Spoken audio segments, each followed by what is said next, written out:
자, 이번에는 치과기구입니다, 여러분. 치과기구. 자, 치과기구 이제 마무리하세요, 여러분. 우리 몇 번 반복했고, 다음에 문제풀이 하면서도 이런 건 이제 자꾸 안 해도 되게 하셔야 돼요. 자, 먼저 진료 시 빛을 반사한다. 자, 키워드는 빛을 비춘다. 그래서 어두운 부분을 밝게 비춘다. 이런 말 했었죠. 빛을 반사시켜서 이런 말이 나오거나 어두운 부분을 밝게 비춘다. 이런 말이 나오면 뭐라고요? 치경. 기억하셔야 되겠죠.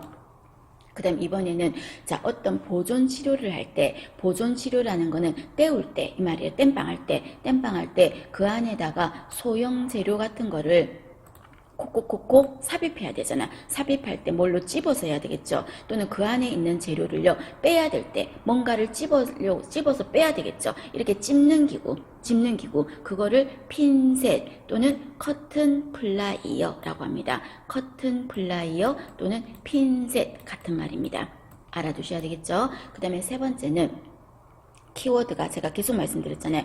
접근하기 어려운 손상 부위를 어떻게 해요? 감지한다 이런 말 했어. 그래서 이 사람이 얼마나 이가 썩었나 깊이 치아가 얼마나 흔들리나 손상 정도를 알아볼 때 쓰는 도구가 여기 있는 치과 기구 중에서 뾰족하게 생긴 거 있죠? 요걸로 톡톡 건드려 본다 그랬지. 이 치아 기구를 뭐라고 합니까? 탐침이라고 한다 그랬어. 탐침. 그래서 요 세 가지가 치과 3대 기구다 할 만큼 기본적인 기구라는 거 봐주시고, 그 다음에 4번은 오식병소를 제거한다. 오식이 썩었다는 거죠. 썩은 부분을 제거할 때 박박 긁어내야 되지 않아? 썩은데 박박 긁어낸다. 숟가락으로 박박 호박 긁어낸다. 숟가락으로 스푼.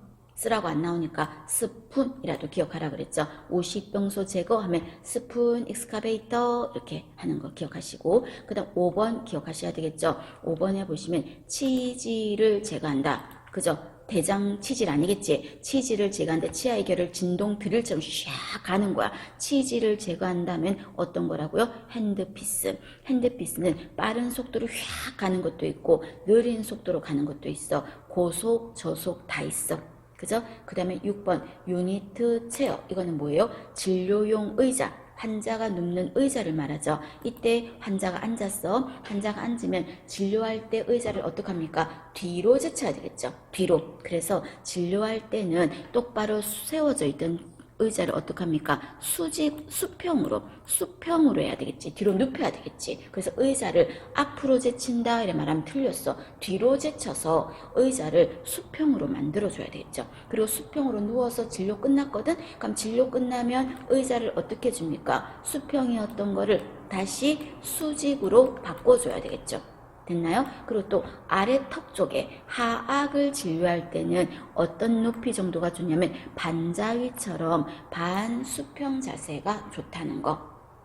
그 다음에 7번에 보시면 자 공기나 물이 나오는 사출기, 공기가 나올 수도 있고 물이 나올 수도 있어. 이런 사출기를 3웨이 실린지라고 하는데, 공기가 나올 때는 치아를 말려주는 거고 물이 나온다는 거는 씻어주려고 하는 거죠. 그래서 우리가 진료 중간중간에는 어떤 세척을 해야 됩니까? 중간중간에는 국소 세척을 해야 돼. 중간중간에 그 부분에 의사가 할 때 그 부분만 세척, 이 부분만 세척. 중간중간에는 국소 세척을 해야 돼. 근데 보철 치료 같은 거 했을 때는 어떻게 한다? 전체 세척을 하는 거예요. 그래서 어쨌든 세척할 때 쓰는 도구가 공기물 사출기라는 게 있다.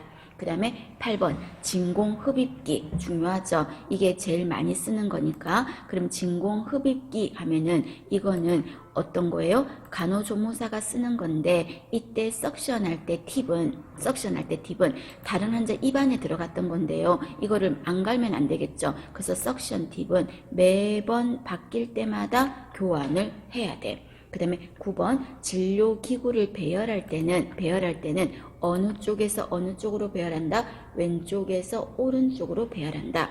그 다음에 10번 아까 말씀드렸죠. 간호조무사 스툴은 의사의 스툴보다 어떻게 한다? 높게 한다. 그 다음에 11번 세면대는 환자가 안 보이는 곳에 설치한다. 그 그 다음에 12번 중요하죠. 자, 12번에 보시면 고압증기 멸균은요. 멸균은 치과기구 소독에 가장 많이 쓰는 게 뭐예요? 고압증기 멸균이에요. 치과기구뿐 아니라 일반적으로 병원에서 기구 소독에 가장 많이 쓰는 거는 고압증기 멸균이거든. 그럼 이때 고압증기 멸균하는 이 멸균을 했어. 그럼 멸균을 하고 나면 이거를 어떤 장소에 따로 보관해야 돼. 고압증기 멸균기에 그대로 놔두는 게 아니라. 그럼 이거를 다 소독 끝나면 어디에 넣어서 보관한다? 자외선 소독기에 넣어서 보관하겠습니다. 됐나요? 고압증기 멸균 기억하실 것. 자, 그 다음에 의치입니다, 여러분. 의치. 자, 의치 같은 경우는, 자, 이거는 소독수의 문제에서 보기에서 소독수에 담근다 이런 말이 있으면 안 돼. 담그면 안 되고, 닦는다 라고 하면 괜찮아. 의치가 깨끗하지 않아서 닦는다 이런 말은 맞지만 의치가 깨끗하지 않아서 소독수에 담근다 이런 말하면 틀렸습니다. 그럼 이 의치를 반드시 빼야 되는 상황은 언제입니까? 빼야 되는 상황이에요. 언제냐면 수술실 갈 때. 왜냐면 만약에 의치가 툭 떨어지면 기도를 막을 수 있으니까. 그리고 또 기도가 걱정되는 사람이 무의식 환자, 경련 환자잖아요. 그래서 수술실 갈 때 무의식, 경련 환자는 의치를 제거한다. 그리고 의치를 닦는 순서 한번 참고로 읽어봐 주시고요. 그 다음에 밑에 보시면 치아 우식증 예방 있죠. 너무 중요하죠. 치아 우식증 예방입니다. 제일 중요한 예방법은 어떤 거라고요? 칫솔질이 제일 중요해. 그럼 이때 칫솔질은 가장 중요한데 이때 칫솔질을 할 수 있는 시기는 언제부터 할 수 있습니까? 6개월부터 할 수 있어. 칫솔질을 할 수 있는 시기는 6개월부터야. 근데 이때 6개월이는데 아기가 어떻게 칫솔질해요? 제가 혼자 칫솔을 쓴다고 안 하고 칫솔질을 할 수 있는 시기라고 했으니까 유치가 나면서부터는 할 수 있어. 엄마가 닦아주면 되겠죠. 그죠? 그래서 칫솔질이 제일 중요해. 그리고 이 칫솔질을 한다면 몇 차 예방에 들어갈까? 1차 예방에 들어가겠죠. 안 생겼을 때 예방하자는 거니까. 그죠? 그 다음에 2번에 보면 탄수화물 자체가 당이잖아요. 그죠? 당이기 때문에 이가 잘 썩는다고. 그래서 탄수화물은 어떻게 한다? 적게 먹자는 겁니다. 탄수화물을 적게 먹자. 그 다음에 이를 튼튼하게 하는 칼슘, 단백질, 인 이런 음식은 좋다는 겁니다. 칼슘, 단백질, 인 이런 많은 음식은 좋아요. 그 다음에 음료수 이런 거 있었기 좋겠죠? 안 좋아. 그 다음에 여기 과일이나 야채 같은 경우는 여러분 물이 많잖아. 물이 많으면 입안에 그 음식물 찌꺼기 같은 게 씻겨 내려가는 효과가 있어서 과일이나 야채는 권장하겠습니다.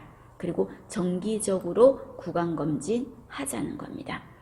자, 그 다음에 3번에 보시면 불소 사용이라고 돼 있죠. 자, 불소를 쓰면 좋은데 많이 쓰면 아까 말했죠. 반상치가 생길 수 있다. 그리고 불소를 발라주는 거는 언제부터 가능합니까? 한다면 6세부터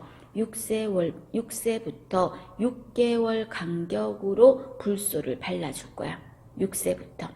됐나요? 그 다음에 불소 용액 양치 아까 했었죠. 매일 할 때는 양치물에 얼마 정도? 0.05 정도.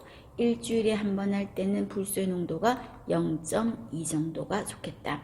그 다음에 4번에 치면 열구 전색이라 그랬어요. 자, 여러분 치아가 이렇게 있어요. 근데 요 위에 약간 홈이 이렇게 있어. 이렇게 해서 요 위에 홈이 있다고. 홈이. 그럼 요 위에 홈 사이에 음식물 같은 게 끼기 쉬운 거. 요런데 끼기 쉬운 거죠. 그럼 요렇게 홈 부분의 이름을 뭐라고 하냐면 열구라고 하는 거야. 열구.